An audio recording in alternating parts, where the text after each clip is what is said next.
Pois é, pessoal, em alguns pontos da imprensa, digamos, mainstream, aqui no caso o Estadão e aqui no Globo também, começam a surgir assim, algumas críticas sobre a questão de como o STF está lidando com a situação, né? São críticas muito bem-vindas, eu acho que realmente está na hora desse pessoal acordar, né?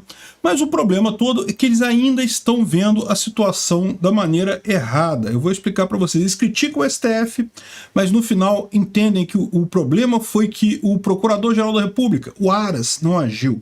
Vamos entender esse assunto. Essa notícia foi sugerida por Henrique, Joed e várias outras pessoas. Obrigado aí ao pessoal que sugeriu a notícia, obrigado a você que está assistindo o nosso vídeo. Se você gosta do nosso conteúdo, por favor, deixe o seu like e se inscreva aqui no canal, né? Pois bem, o Estadão fez um editorial aqui dizendo que o necessário silêncio dos juízes, né? Entre várias coisas, ele estava criticando o fato de que em determinado momento alguém perguntou sobre o caso do Marcos Duval, nessa confusão recente do Marcos Duval, e o Alexandre de Moraes, muito alegremente, falaram que não, porque realmente eu conversei com ela e não sei o que lá, e foi exatamente essa tentativa de operação Tabajara que mostra o quão ridículo nós chegamos à tentativa de um golpe no Brasil e coisa e tal. E aí ele critica, porque ele fala, olha só, esse cara é um juiz da Suprema Corte. Ele pode ser chamado a julgar esse caso, ele vai ter que julgar isso daí. Se isso daí chegar realmente a um processo, ele vai ter que julgar isso daí. Como é que ele se acha que isso? Ele não poderia ficar simplesmente comentando isso numa entrevista e coisa e tal. Houve uma época que ministros do STF se recusavam a falar não só sobre casos que já estão em andamento, mas sobre qualquer situação que possa chegar a ser um caso. Porque, repara, ele nessa frase dele, nessa expressão dele, ele meio que já deu o veredito aqui. Ele já disse que acha que teve uma tentativa de golpe atabalhoada no Brasil. Para onde é que vai o devido processo legal nisso aqui agora? Ele essa já é a opinião do Alexandre de Moraes. Ele não viu as provas ainda, ele agora abriu um inquérito para investigar o Marcos Duval, ele vai ter que julgar o Marcos Duval e ele se acha, então, já expôs a opinião dele sobre isso. Isso daqui, embora seja um episódio, digamos, menor na história de todas as tragédias que o STF tem feito, isso aqui ilustra muito a visão que está deixando clara a perda de credibilidade do STF. Porque o que a gente está vendo cada vez mais são os ministros agindo como políticos. E políticos com um lado político claro, né, com uma preferência clara politicamente. E aí você fica realmente numa situação que, pô, como que a população pode confiar no STF se o tempo todo o STF faz questão de deixar claro que é político, né? Não é à toa que em outros tribunais do mundo, entrevistar um justice americano, um juiz da Suprema Corte americano, é algo extremamente difícil, porque ele não vai te falar nada sobre nenhum processo que ele participou, que ele esteja participando, ou evento que possa virar um processo que ele vai falar. Então não tem muito, tirando a parte histórica de falar sobre acontecimentos do passado, ou sobre a doutrina jurídica e coisa e tal, ele não pode falar sobre basicamente nada, e isso deveria ser o certo. Essa é a ideia do STF num país, digamos, realmente funcional, né?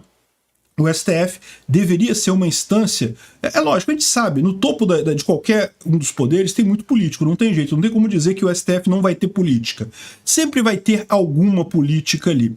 Mas o ideal é que essa política seja o mínimo, que você tenha ali o máximo de rigor técnico do direito ali, na interpretação da Constituição, e, bom, aí quando tiver alguma zona cinza, você vai ter a atuação da política. Não é isso que a gente está vendo, né? E aí ele reclama justamente disso, o necessário silêncio dos juízes. O pessoal do STF tem que aparecer menos, tem que falar menos, tem que se conter na hora de dar opiniões deles. Ok, você pode dizer, o cara tem a opinião privada dele sobre um assunto, mas é aquele negócio, no momento que um juiz já fala a opinião dele num assunto que pode virar um caso que ele vai julgar, ele já contaminou todo o processo, né? Enfim, eu fico feliz que a imprensa tradicional esteja finalmente vendo esse tipo de coisa, né? Veio tarde, devia ter visto isso antes, porque isso está na origem do problema. Lembra, toda essa briga do Bolsonaro e dos bolsonaristas contra o STF surgiu muito disso daí. Surgiu de uma desconfiança que desde lá do início do governo, lá em 2019, o STF estava agindo politicamente contra Bolsonaro.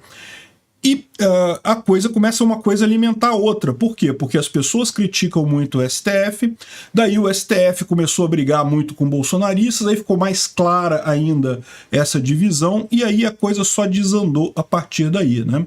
Até chegar em extremos nessa história toda. Então, o pessoal aqui lembra que a lei orgânica da magistratura, que se aplica também ao STF, os ministros do STF não deixam de ser juízes, de ser magistrados, é vedado ao magistrado manifestar-se por qualquer meio de comunicação opinião sobre processo pendente de julgamento, seu ou de outrem, ou juízo depreciativo sobre despachos, votos ou sentenças de órgãos judiciais, ressalvada a crítica nos autos, em obras técnicas ou no exercício do magistério.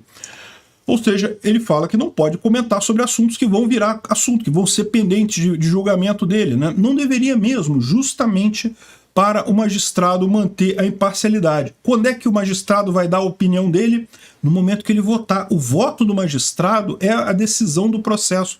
Para isso, é importante que ele retenha, que ele guarde essa opinião dele, política que seja, para o momento que ele for dar a sentença dele no processo, né? E é o que a gente viu acontecer. Começou desde 2019 uma ação muito política do STF, o pessoal que apoia o Bolsonaro, o pessoal mais à direita, começou a reagir a isso, e aí a gente chegou no outro problema, que é a questão dos inquéritos absurdos do STF.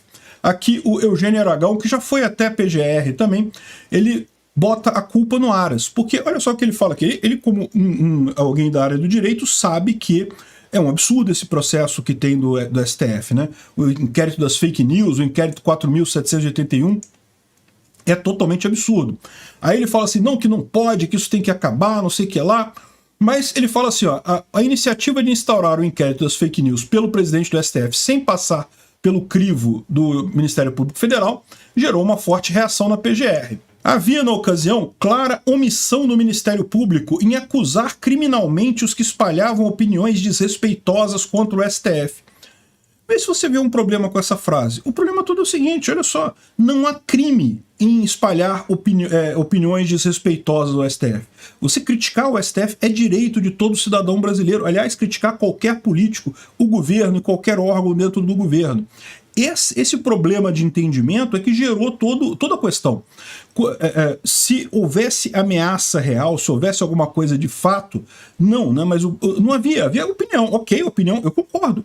As pessoas que estavam protestando pedindo AI-5, isso é um absurdo. Isso não faz sentido nenhum, pedindo intervenção militar, outro absurdo, não tem lógica nenhuma isso.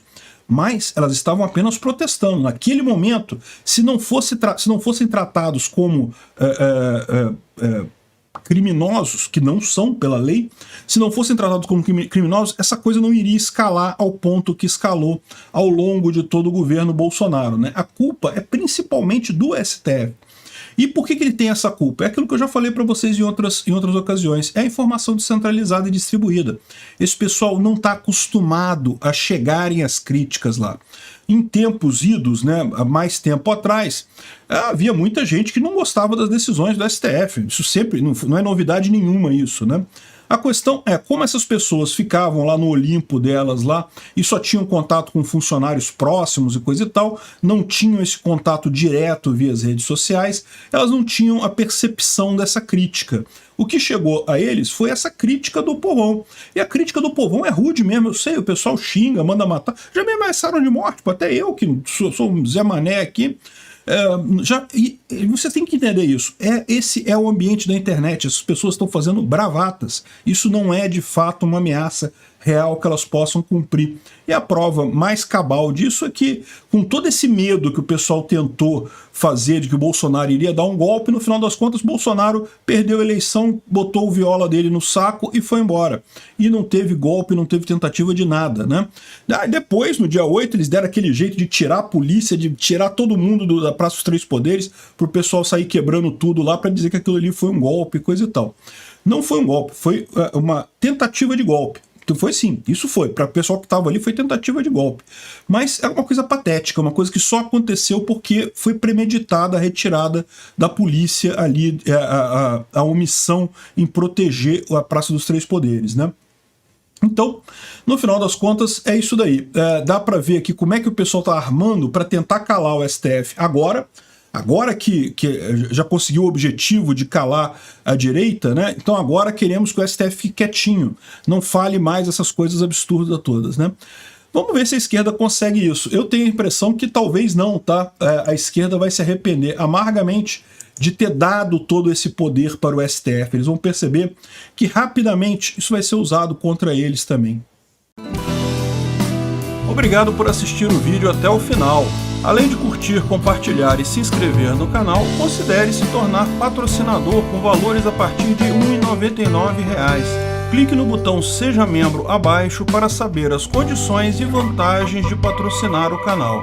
Mais informações sobre o nosso projeto, visite nossos sites indicados na tela.